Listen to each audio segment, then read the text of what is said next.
তো শীতকালে বন্ধুরা অনেক শাকসবজি পাওয়া যায়, তার মধ্যে কিন্তু মটর শাক একটা অন্যতম। আর যারা মটর শাক চিনেন না তাদের দেখা দিই মটর শাক কিন্তু এরকম হয়। আর এখন মটর শাকগুলো বেছে নেব। আর মটর শাক বাছার জন্য আমরা কিন্তু শুধু মটর শাকের পাতাগুলো নিয়ে নেব, কারণ হচ্ছে মটর শাকের কিন্তু ডাঁটগুলো খুব শক্ত হয়, সেই জন্য ডাঁট আমরা নিব না, শুধু পাতাগুলো নিয়ে আজকে মটর শাক রান্না করব। তো মটর শাক এইভাবে আমি বেছে নিচ্ছি, দেখুন পাতাগুলো।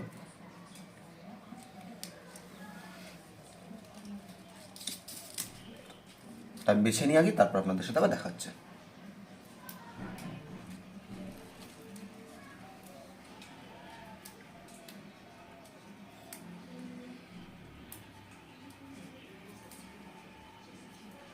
তো আমরা প্রথমে মটর শাকটা রান্না করার জন্য ফার্স্টে কড়াইয়ে দিয়ে দেবো সরষের তেল।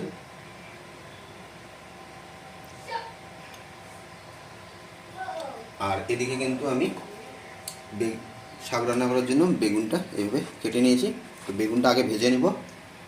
আর শাক কিন্তু ধুয়ে কুচি কুচি করা হয়ে গেছে। তো তেলটা গরম হলে আমরা বেগুনটা ভেজে নেব। তেল আমাদের গরম হয়ে গেছে, আর এখন বেগুনগুলো দিয়ে নেব।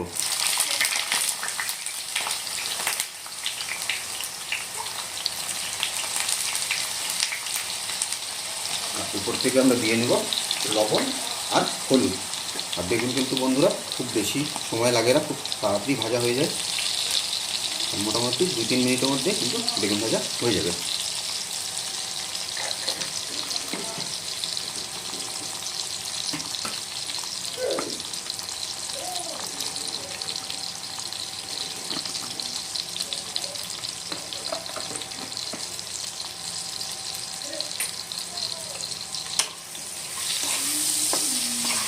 তো বেগুন ভাজাটা হয়ে যায়, তারপর আপনাদের সাথে আবার দেখা হচ্ছে। তো আমাদের বেগুন কিন্তু ভাজা হয়ে গেছে, আর বেগুনগুলো এখন উঠিয়ে নেব।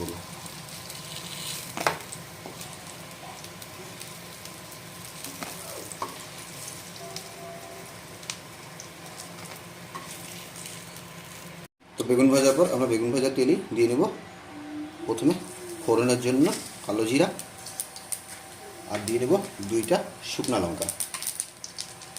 15 মিনিট থেকে 20 সেকেন্ড এগুলো ভালো করে ভেজে নেওয়ার পর তারপর আমরা শাকগুলো দিয়ে দেবো। সময় হয়ে গেছে যে শাকগুলো আমরা ধুয়ে কেটে পরিষ্কার করে রেখেছিলাম, সেই শাকগুলো দিয়ে নিয়ে মটর শাক,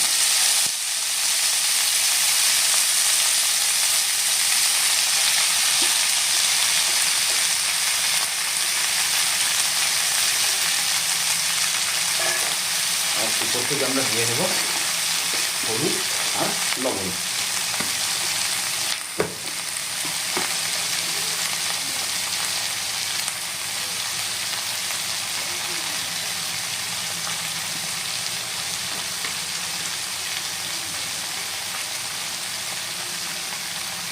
আর এখন শাকটা আমরা ভালো করে ভেজে নেব।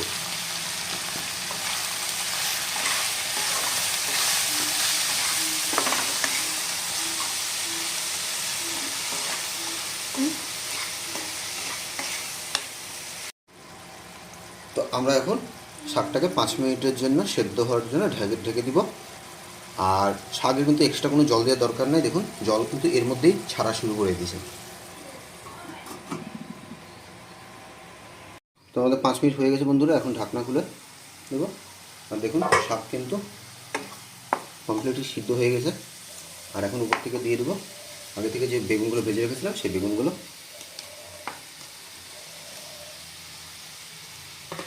এখন বেগুনগুলোর সাথে শাকটা ভালো করে একবার মিশিয়ে নেব।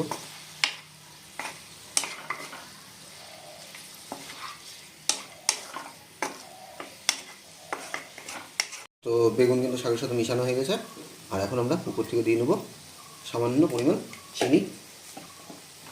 আমরা চিনিটাকে খুব ভালো করে মিক্স করে নিই। তো বন্ধুরা দেখলেন কত সহজে আমি একটা দুর্দান্ত রেসিপি আপনাদের সাথে শেয়ার করলাম।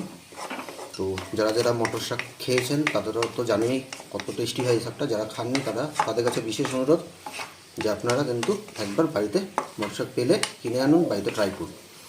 আর যদি আজকের ভিডিওটা আপনাদের ভালো লেগে থাকে তাহলে লাইক করে দিবেন, কমেন্ট করে জানাবেন আজকের ভিডিও কেমন লাগলো।